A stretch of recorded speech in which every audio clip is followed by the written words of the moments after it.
Last video में हमने दो लघु कथाएं पूरक पठन कंगाल और सही उत्तर ये नरेंद्र छाबड़ा जी की रचना देखी। यहाँ दो लघु कथा में बताया गया था कि हम बड़ी दुकानों में मॉल होटलों में जाते हैं तो कोई मोल भाव नहीं करते हैं, चुपचाप पैसे दे सामान ले जाते हैं। इससे उलट जब हम रेहड़ी वाले फेरी वालों से सामान खरीदते हैं तो मोल भाव करते हैं। इस सोच से बचना चाहिए, ऐसा कंगाल इस कहानी से हमें सीख मिली। और दूसरी थी लघु कथा जो सही उत्तर, उसमें रिश्वतखोरी भ्रष्टाचार पर करारा व्यंग्य किया था। और यहाँ लेखक ने दर्शाया है कि सत्य का पालन ही लक्ष्य तक पहुँचने में सहायक होता है। तो इस तरह से दो लघु कथाएँ पूरक पठन हमने लास्ट वीडियो में देखा, नरेंद्र छाबड़ा जी की रचना। तो आज हम इसके स्वाध्याय देखने जा रहे हैं।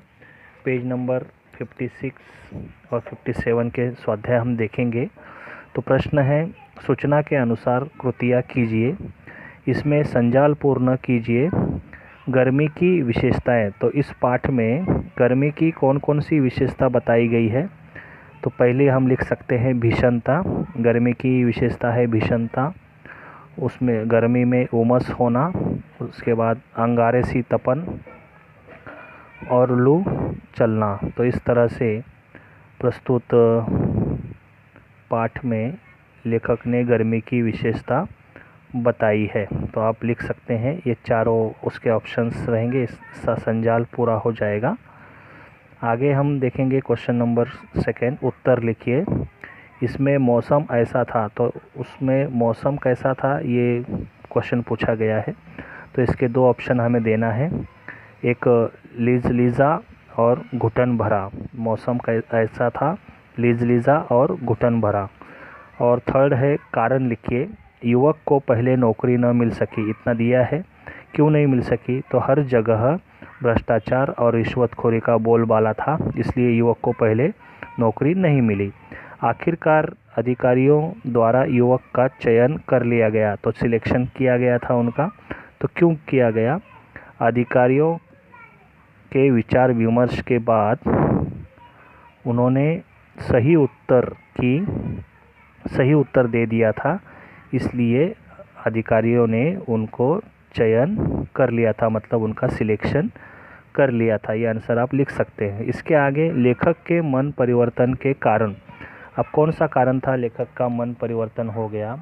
पहाड़ों पर घूमने में हम क्या करते हैं, बहुत सारा रुपया खर्च करते हैं, एक ये कारण हो सकता है मत परिवर्तन का। दूसरा है अच्छे होटलों में रुकना। अच्छे होटलों में रुकेंगे तो भी वहाँ पे खर्चा हो जाता है, काफ़ी खर्चा हो जाता है। बड़ी दुकानों में दाम बिना पूछे खर्च करना, ये भी एक मत परिवर्तन का कारण है। और लास्ट का कारण आप लिख सकते हैं, गरीब से 2 रुपए के लिए झिकझिक करना। तो ये सब कारण थे लेखक के मन परिवर्तन के मुख्य कारण, कि लेखक का जब मन परिवर्तन हुआ तो ये चारों कारण जो है अपन इस तरह से लिख सकते हैं। आगे का क्वेश्चन है, प्रवाह तालिका पूर्ण कीजिए। क्वेश्चन नंबर 5, लोग रिश्वत देकर ये लाभ उठाते हैं। अब रिश्वत देकर लोग कौन से लाभ या फ़ायदा उठाते हैं। तो पहला हम लिख सकते हैं, रुके हुए कार्य करवाना। जो भी काम रुक जाता है उसे करवाने के लिए रिश्वत देते हैं। दबी फाइलें निकालना, अगर फाइलें काफ़ी दिनों से पड़ी है तो उसको निकालने के लिए रिश्वत का बोलबाला है।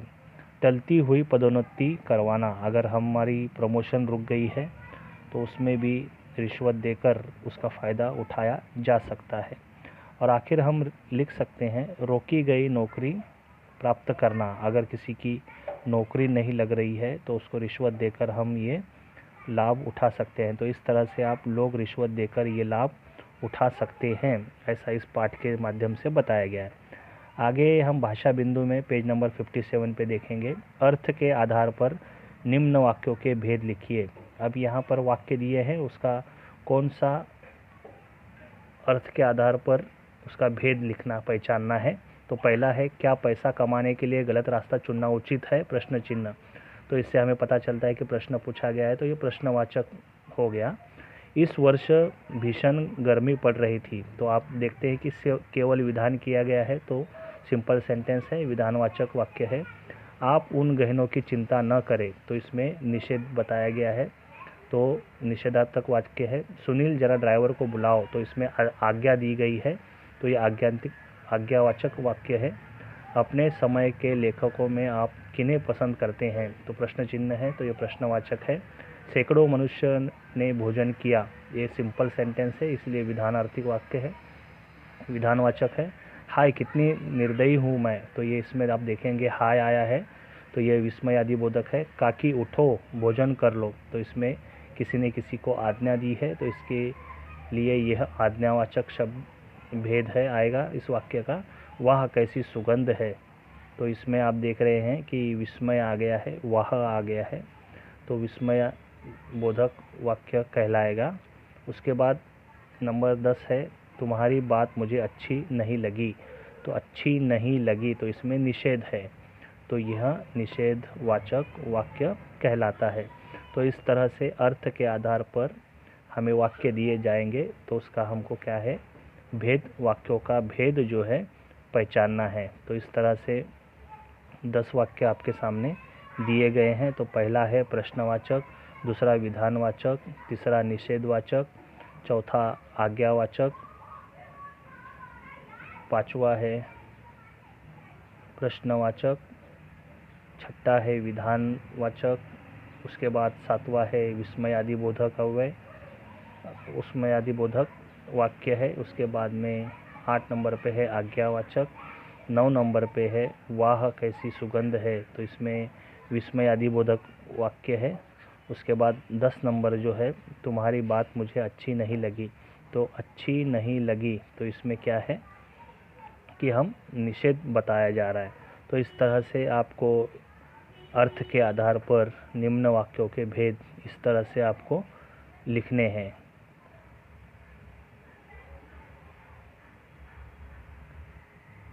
पहले वाक्य में आप देखेंगे क्या और प्रश्न चिन्ह है, इसलिए प्रश्नवाचक है। दूसरे वाक्य में हम केवल सिंपल सेंटेंस है, इसलिए विधानवाचक है।